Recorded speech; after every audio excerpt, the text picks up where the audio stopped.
Isaiah 44 verse 28. Who says of Cyrus, he is my shepherd and will accomplish all that I please.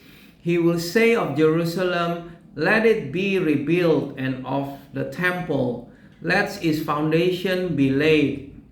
So in Isaiah 44 verse 28 here, Isaiah prophesies that King Cyrus would free Israel from the Babylonian captivity, and eventually a man named Nehemiah will lead to build that wall and the temple in Jerusalem. Now Isaiah wrote this verse 140 years before it happened.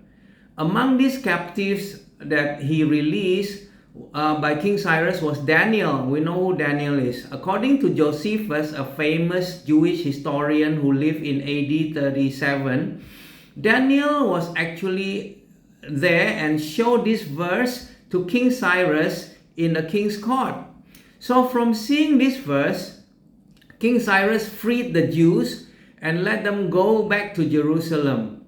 The book of Ezra confirms this in Ezra 1 verse 2 to 3. Now, Isaiah can be so accurate as to name the king as Cyrus 140 years ahead of time, and God can raise Daniel to be placed at King Cyrus' advisor. That proves God's sovereignty. Even if we don't believe what Josephus wrote, the fact that this momentous prophecy came to pass in itself is God's sovereignty, right? So what lesson can we learn here?